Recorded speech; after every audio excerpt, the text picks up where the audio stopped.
Gift this guy, get him up here, give him rush, give him Wind Fury, clear this board. Let's push the damage phase, attack, and that innie really just switched up the game completely for us here. So he has Astor here. Hey guys, welcome back to a brand new episode of Road to Legend here. We're into our first game, going up against the Shaman here, and decent starting hand here. I'm gonna keep most of it except for the innie.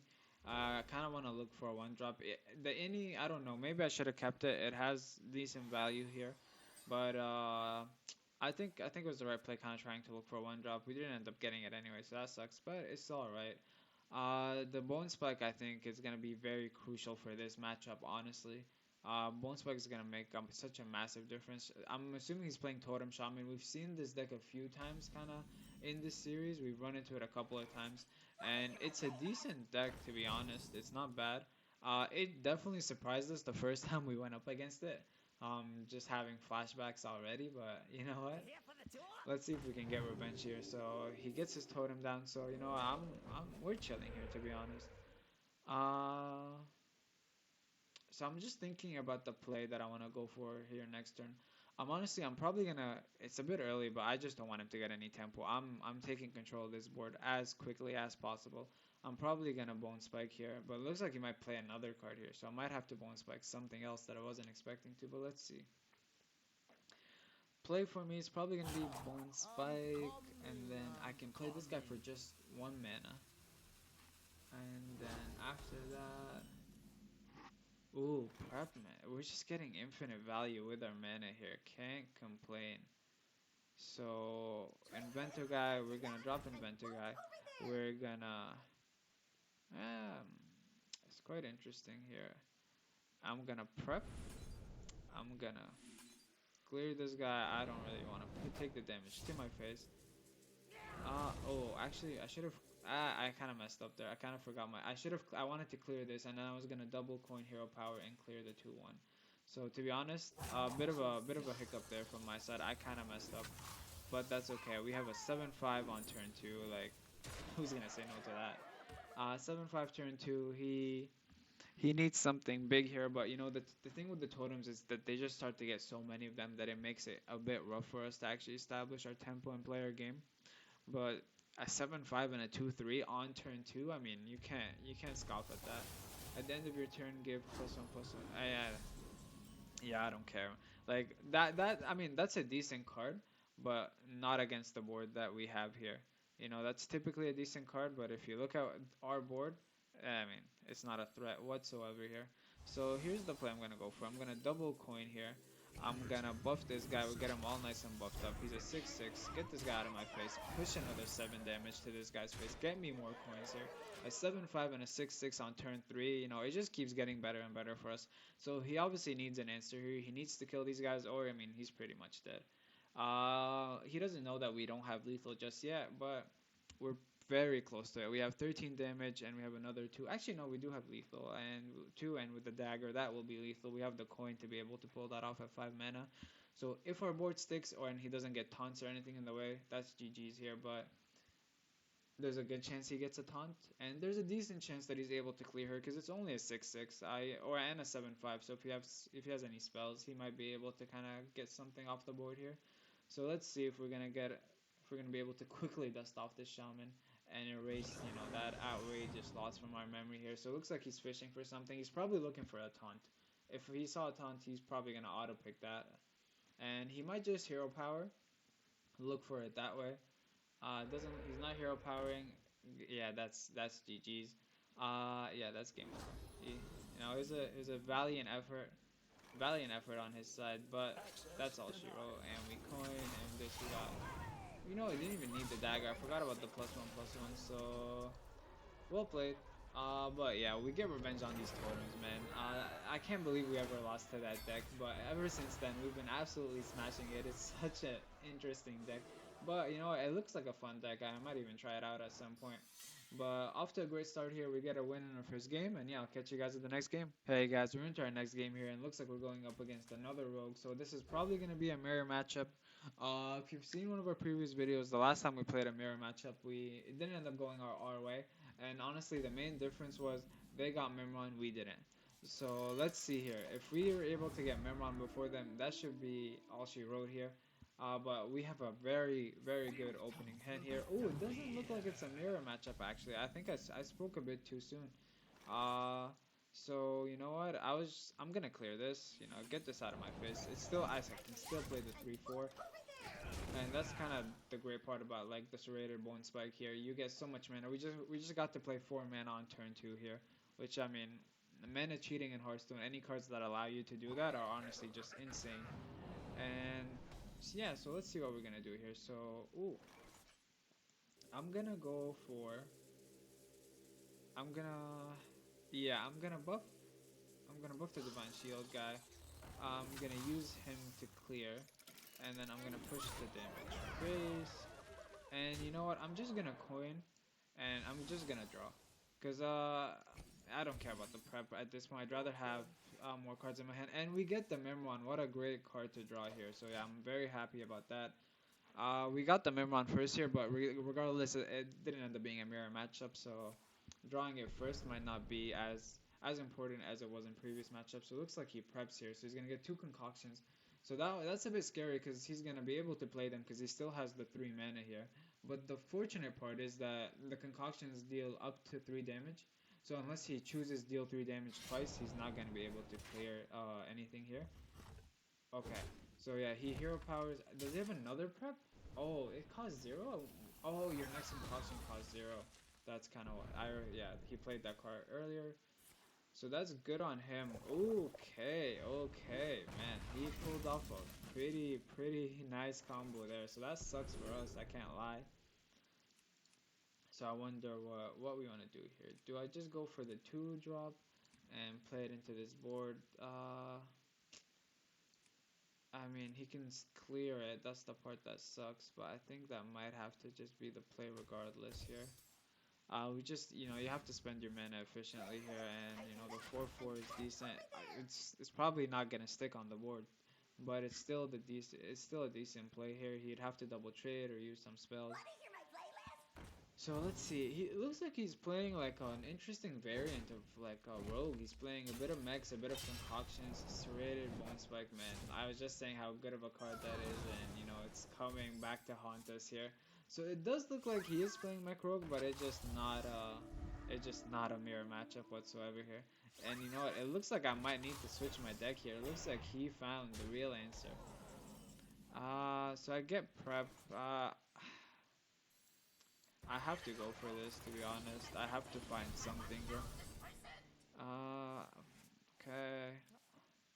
Oh, I draw this card again, man. That sucks. I'm gonna trade into the Divine Shield. So that was very unfortunate. I was hoping to hit some of our less expensive cards, but we hit literally the most expensive cards in our deck, other than the Titan. So a bit unfortunate here, man. Going up against Rogue, we haven't had a good track record. He's gonna clear our Memron. That 5/2 still sticks on the board, and we're honestly in a horrible spot. There's no sugarcoating it at this point. We're in a very bad spot.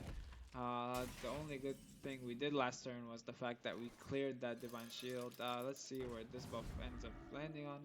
It lands on the 4/3, which you know what I'm okay with. I mean, he can still clear it with the 3/2, but that's okay.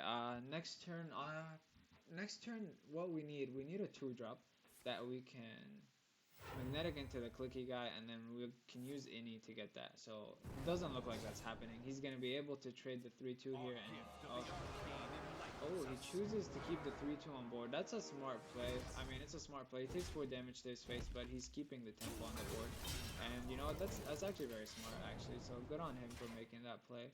But let's see. I need a 2-drop. I desperately need a 2-drop, and yeah, that's not a 2-drop. Okay. You know what? The prep has potential, but I just need cards right now. I don't have any good cards. He's also low on cards, which I mean, I guess is kind of good for us.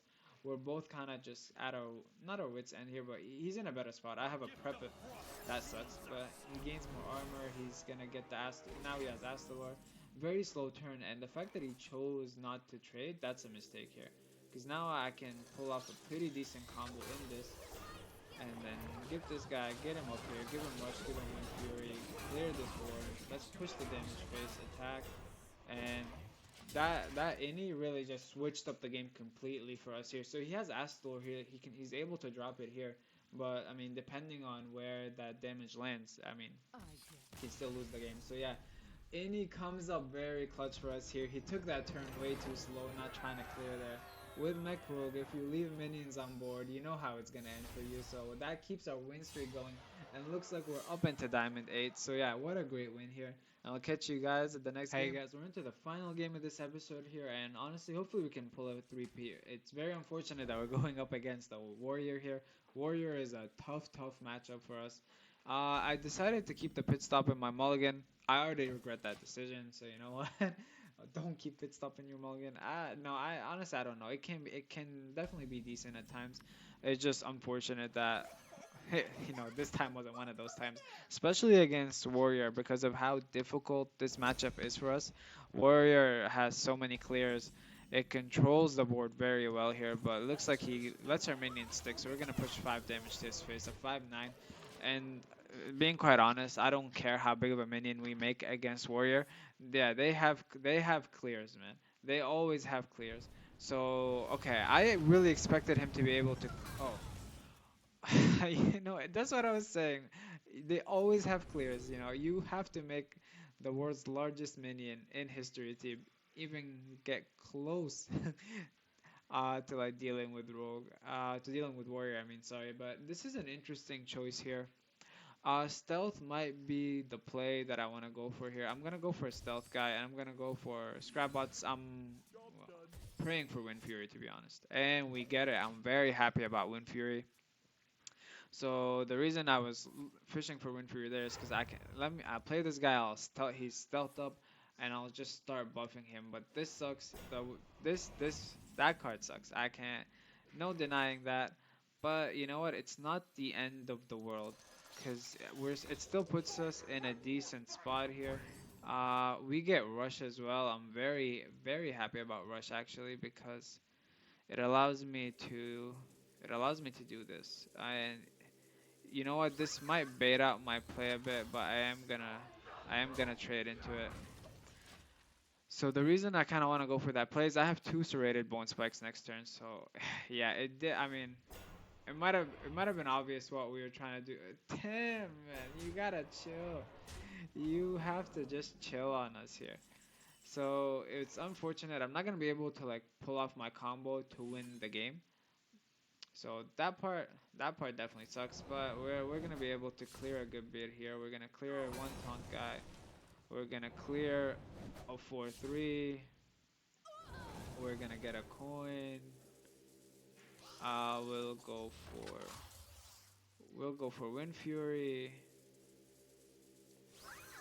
I'll forge this guy right here. I mean, we're going up against Warrior here. We have a 10-9 with Wind Fury, and you know what? We're still not even in like a winning spot. You know what I mean? You know what I'm gonna do here? I'm gonna give this guy Reborn as well. I know he can still clear it, but Reborn is gonna be very solid for us here. It will come back. It'll be stealthed up, so that'll be solid for us because then we can start combing with this magnetic guy and start getting another minion on board.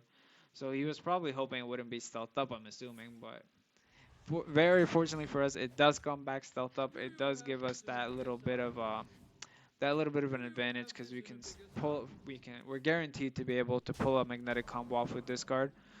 So let's see what we draw here. So I'm gonna go for this guy here. I'm gonna give them lifesteal. I'm gonna coin.